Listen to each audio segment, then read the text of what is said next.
Салем достар, бүгін біз жаппасай тамағын дайындайтын боламыз. Біреулер оны жаппасай деп айтады, біреулер индийский манты деп айтады.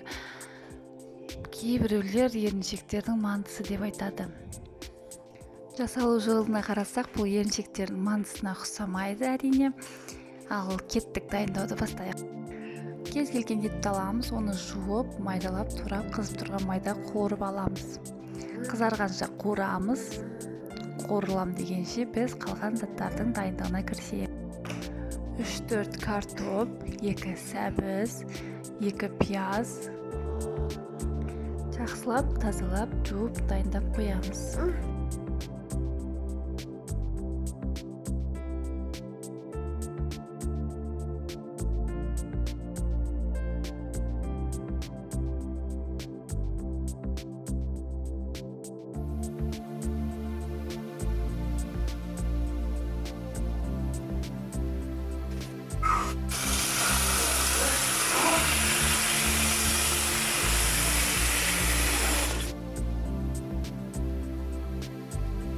Жуып болған соң барлығын біркелкі қылып кесіп, 4 бөлшектеп тураймыз.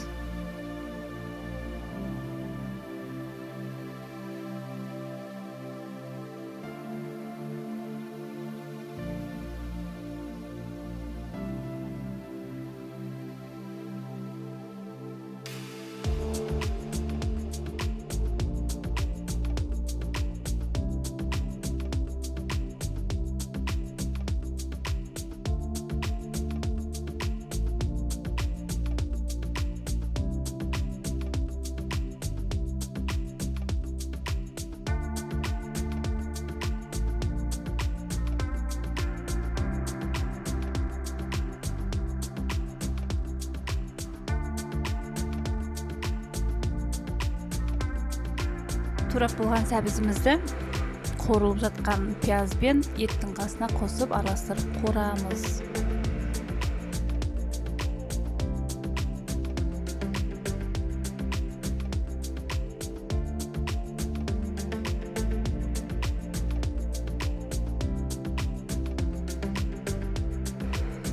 Картоптарды да дәл сәбіз сияқты 4 бөлшектеп турап шығамыз.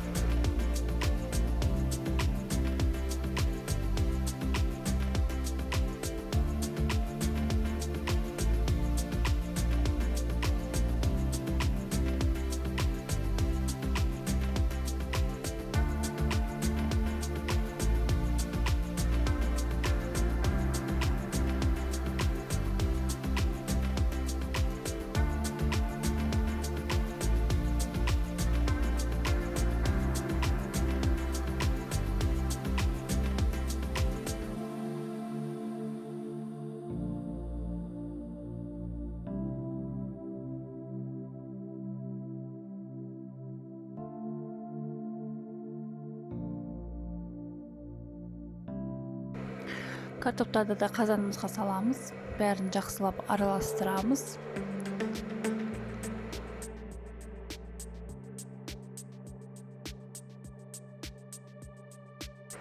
Ендігі кезекте болгар бұрышын қосамыз. Мен болгар бұрышын тоңазытқышқа қатырып қоядым. Соны араластырып, жақсылап қуырамыз. Артынша томаттан 1-1,5 қасық араластырып, жақсылап қуырамыз.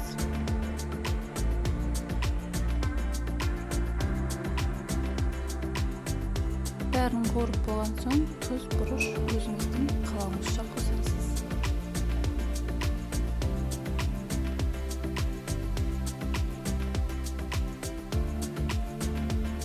Ең соңында 2 немесе 3 стакан су қосасыз.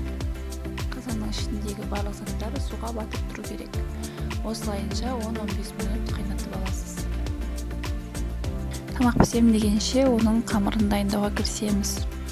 Оған керегі ұн, тұз, су. Видеода көріп тұрғандарыңыздай ұнды елеп шығамыз.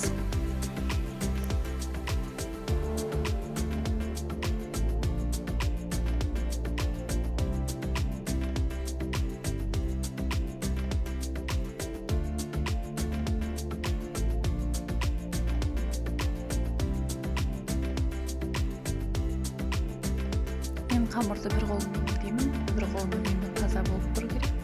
Сосын қамырды илеп бітіргенде ыдысымыздың іші таза қалпында қалу керек. Қамырды илеп болған соң 5-10 минутқа демалдырып қоямыз. 5-10 минут өткен соң қамырды жаюды бастаймыз. Барынша жұқа қылып жаюға тырысамыз. Жұқа болса, өте дәмді болып шығады.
Дайын болған қамырымызды өзімізге керек етіп кесіп алып, оның үстіне сұйық майды әдемілеп біркелкі қылып жағып шығамыз.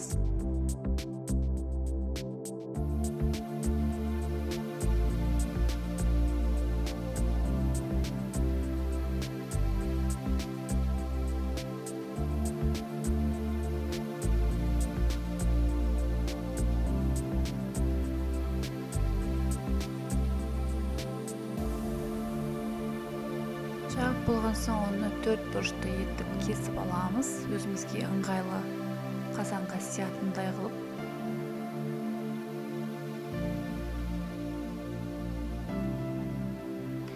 Өзіңіздің қалауыңызша бұрыштар қоссаңыз болады. Бұрыш қосып, араластырып болғаннан кейін дайын қамырларымызды біртіндеп видеодағыдай етіп салып шығасыз.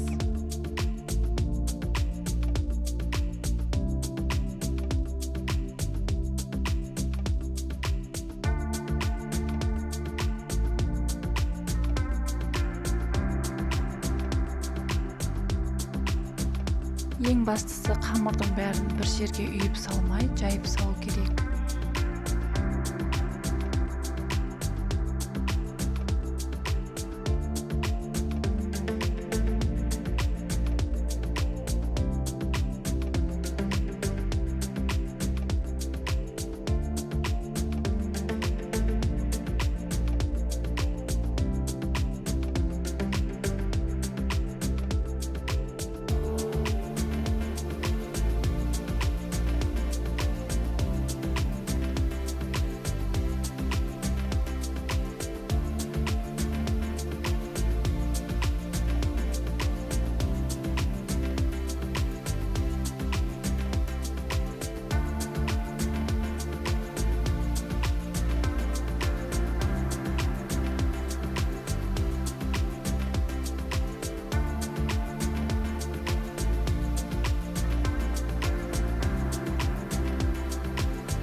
Салып болғаннан кейін қазанның қақпағын жауып 15-20 минут күтеміз.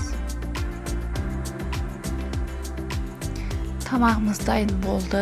Енді қамырларымызды біртіндеп алып, тарелканы шет жағынан бастап орналастырамыз.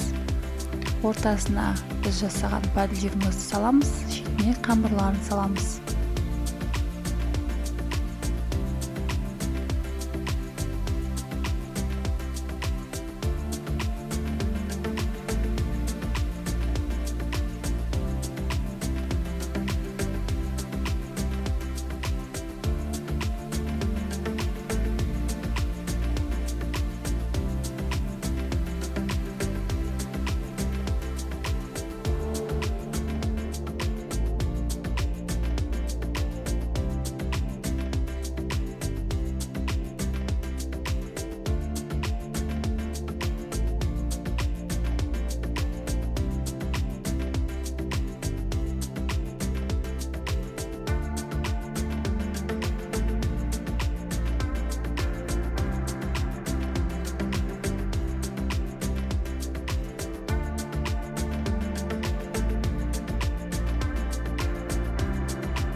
Тамақтың иісін жеткізу мүмкін емес.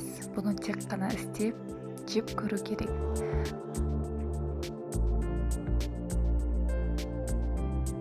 Баршаларыңызға рахмет. Подписаться батырмасын басып, комментарий жазуды ұмытпаңыздар.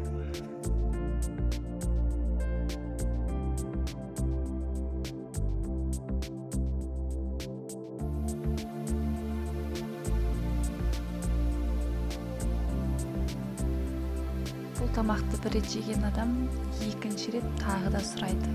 Ас болсын.